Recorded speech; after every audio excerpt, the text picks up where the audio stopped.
Hello and welcome to News Now. I'm your host, Taylor Inman. We're going over this week's biggest headlines and what's coming up for the Flathead Valley.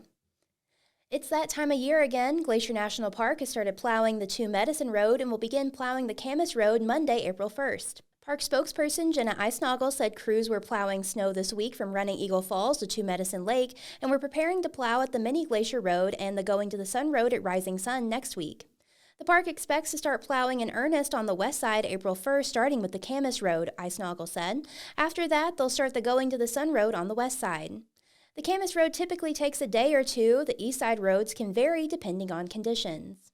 Roads are closed to the public when crews are plowing, but open to hikers when they're not. When ice subsides, the park typically opens them to bicycles and later to vehicles.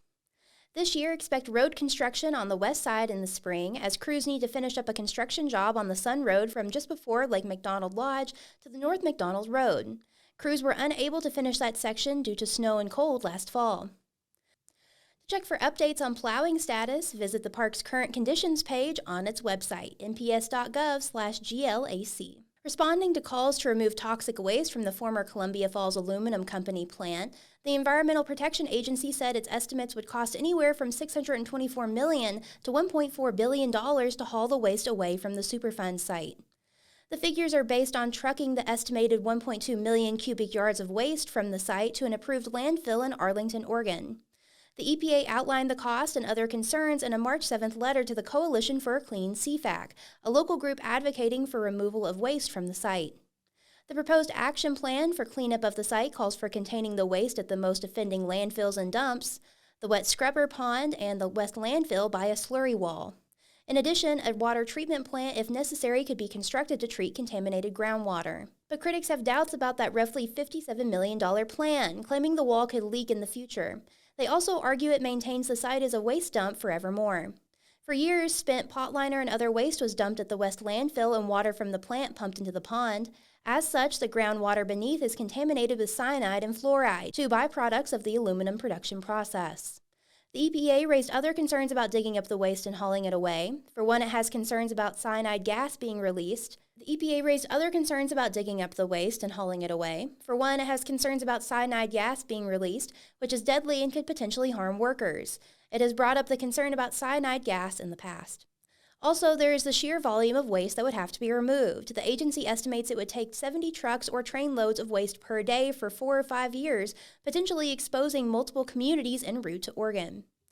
The EPA claims the slurry wall option, along with consolidation of other waste at the sprawling 960-acre site, is the best and safest option for the community. It has lower levels of risk, disruption, and cost than other alternatives, the agency noted in its letter.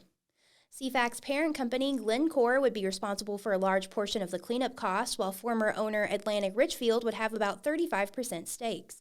ARCO is now owned by energy giant British Petroleum. The EPA was expected to release a draft record of decision this month, but the Coalition for a Clean CFAC recently had a meeting with the EPA in Helena, where they hope the agency will agree to a pause.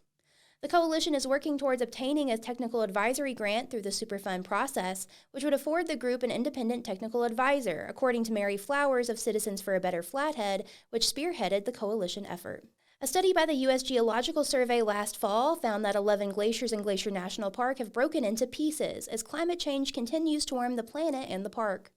It's been expected for years that the park's namesake glaciers would melt to a fraction of their former selves and eventually disappear altogether. The study was conducted by Andrew Fountain, Bryce Glenn, and Christopher McNeil. The researchers used high-resolution aerial photos taken from 2016 to 2020 and other imaging to complete the study. Fountain said they are currently looking at data on the rate of ice loss in mountain states. In the Cascade Range, he said, the loss has been about 33% since the late 1960s and early 70s. But in places like the Lewis Range, which includes Glacier Park, it's about 44%.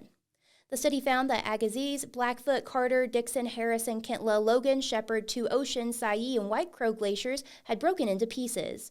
Most were 2 or 3 pieces and included perennial snowfields, but White Crow and Harrison were now 5 pieces with snowfields. In Montana, the researchers found that 6 glaciers had disappeared entirely. One was in the park. Boulder Glacier was reclassified as a perennial snowfield. The glacier used to sit above Boulder Pass. The Mission Mountains also appeared to have lost 2 glaciers, Fisher Glacier and Gray Wolf Glacier. Gray Wolf was reclassified as a perennial snowfield, and Fisher was less than 0.01 square kilometer. In 2016, research completed by now retired U.S. Geological Survey scientist Dan Faegre and his staff found that the park had 26 named glaciers left. At the peak of the Little Ice Age, there were likely 80 glaciers in the park.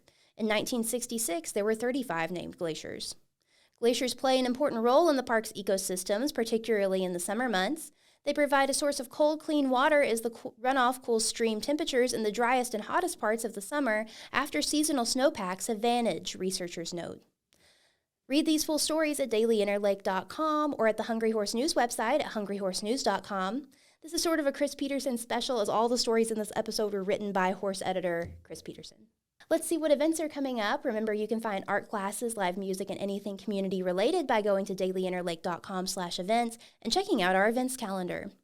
There are many fun Easter events coming up this weekend, including Easter church service at Lakeside's Volunteer Park on Sunday morning, with an egg hunt starting at 7 a.m. followed by service at 10.